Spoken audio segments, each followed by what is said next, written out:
Révélation très capitale. Écoute ça. Bao. Ils ont franchi la frontière, ils ont été interpellés. Ils sont là. D'accord. Chaque fois que quelqu'un franchit la frontière, il rentre, mène des actions. Que si ce sont des civils, généralement, c'est qui rentrent, qui posent des questions, qui font des enquêtes. Ça, c'est de l'espionnage, en fait. Donc, c'est logique qu'on les arrête et qu'on les entende. C'est comme avant ça, il y avait des gendarmes qui avaient franchi en armes. C'est arrivé 2 fois, il y avait 6 et 2 entre-temps. On les avait arrêtés, on les avait amenés jusqu'à Ouagadougou avec les armes, on les a auditionnés. Mais un jour, le ministre de la Défense m'a dit que son homologue l'a appelé et plaidé si on peut les libérer. J'ai vu les services de renseignement et j'ai dit, bon, écoutez, s'ils ne sont pas rentrés avec une mauvaise intention et tout, fraternité d'armes et tout ça, il faut les libérer. Le même jour, ils ont été libérés. Et nous aussi, nous espérions que les Ivoiriens, il y a des civils burkinabés en prison, qu'ils les libèrent. Malheureusement, c'est 2 ou 3 jours après, on apprend le décès de notre frère en prison. Et les autres qui sont en prison sont toujours en prison. Et même ce sont des civils, des commerçants. Écoutez, ça, c'est pas de la bonne collaboration. Donc, pour les 6 éléments, on attend. On n'a rien reçu d'abord comme approche ou quoi que ce soit. Pourtant, le porte-parole du gouvernement ivoirien a indiqué qu'ils espèrent, qu'ils privilégiaient la voie du dialogue avec le Burkina Faso. Il a dit en conférence de presse le mercredi passé. On les attend. Nous aussi, on avait privilégié la voie du dialogue. On espérait aussi qu'ils libèrent nos civils innocents et qu'ils viennent. Mais un est mort dans leur prison qui n'est même pas une prison conventionnelle. Donc, écoutez, chacun assume ses actes. Hein. Et nous, on n'a pas l'art de mentir. Ce qui est réel, on le dit. Il a voulu qu'on suive une certaine direction. Mais comme vous avez dit, en tant que révolutionnaires, nous savons que nous ne sommes pas là pour ça. Nous étions là pour la révolution. Et la révolution, c'est une rupture. On ne peut pas suivre une certaine politique. Et donc, petit à petit, les relations ont commencé à ne pas aller. Et comme vous l'avez constaté, tous ceux qui ont voulu peut-être certains privilèges ou quoi que ce soit n'ont pas eu, se sont mis à se mettre contre nous, se sont déployés là-bas, sont entretenus, sécurisés et tout. On sait de quoi on parle, parce qu'ils savent aussi de quoi on parle. Ça nous intéresse d'autant plus qu'on a beaucoup de compatriotes en Côte d'Ivoire quand même. Et on craint qu'il y ait des violences. Et ça, ce n'est pas forcément la bienvenue. Parce que nous avons vécu malheureusement les années passées aux violences en Côte d'Ivoire avec les opérations Bahiri. Tout le monde a subi ça au Burkina. Est-ce que vous semblez nous dire qu'aujourd'hui, la Côte d'Ivoire servirait de base arrière à une organisation visant à déstabiliser le Burkina Faso? Ça, même plus que ça.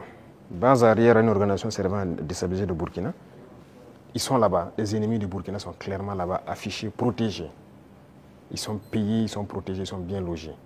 En plus de ça, il y a la question du terrorisme. Mais non. Le pouvoir flotte avec les terroristes. Il ne faut pas se mentir. Attendez.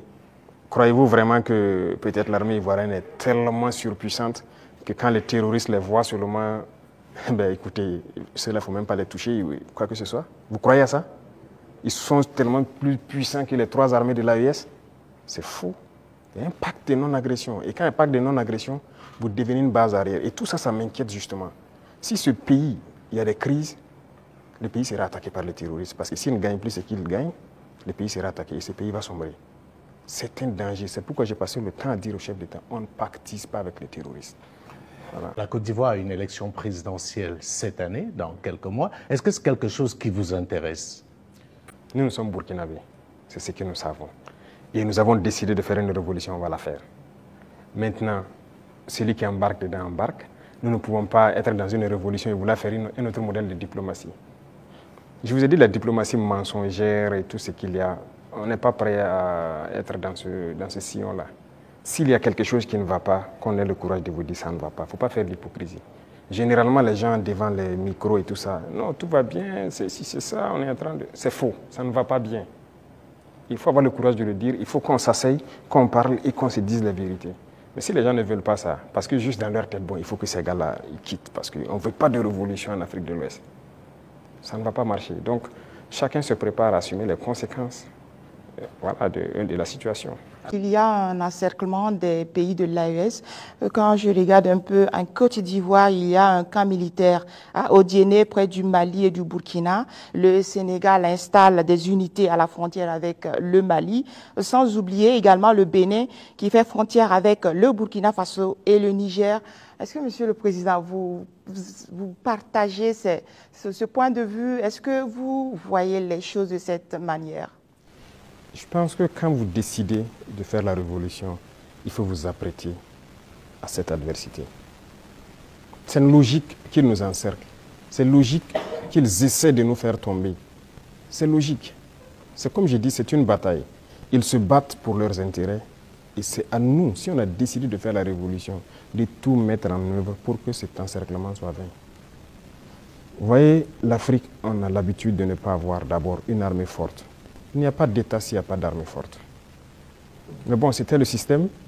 Comme je l'ai dit une fois aux couleurs, ils sont venus nous flatter. Non, il ne faut pas vous armer. Même dernièrement, je pense qu'il y a dans une interview un général américain qui l'a dit encore que nos pays n'ont pas besoin d'être militarisés. C'est leur conception. Nous sommes comme des enfants, c'est eux qui doivent venir s'asseoir, faire la sécurité pour nous. Et beaucoup de pays sont dans cette situation. Ils ne construisent pas d'armée. Et quand la situation arrive, c'est le chaos. Nous sommes en train de construire une armée forte. Voilà pourquoi j'ai dit on se bat en burkinabé et on se forme en burkinabé. Ça, c'est très important.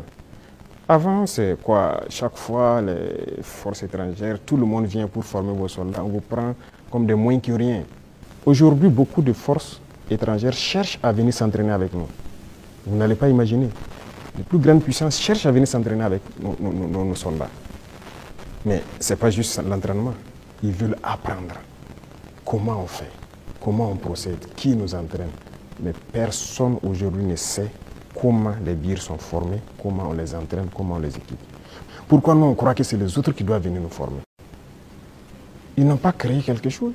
Ils ont réfléchi, nous sommes dotés de cerveau. Donc il faut une armée puissante pour faire face à l'adversité. Ils vont continuer à nous encercler. Parce qu'il y aura toujours en Afrique des États comme ça, des chefs d'État comme ça qui vont autoriser. Parce qu'ils ont les mains liées, ils trahissent toujours. Ils vont accepter toujours que les impérialistes viennent chez eux pour attaquer leurs propres frères. Ça, si vous acceptez la révolution, vous devez partir avec ce concept. Ça va exister. Donc on n'y peut rien, on fait avec, mais c'est à nous de nous préparer pour que l'encerclement soit nul, qu'ils ne puissent jamais atteindre leur objectif. C'est tout.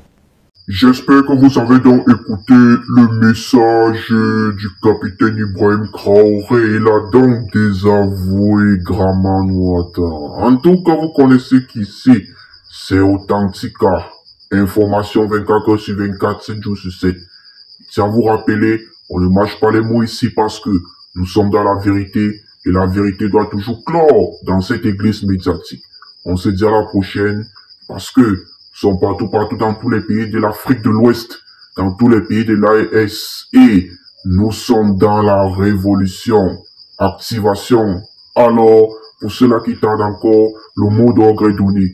Partagez cette vidéo dans tous vos groupes WhatsApp, Telegram, Instagram, Facebook, TikTok, Snapchat, parce que ça nous permet de voir si vous avez kiffé ou pas. Alors, on se dit à la prochaine. Bisous là-bas les gars. Bon.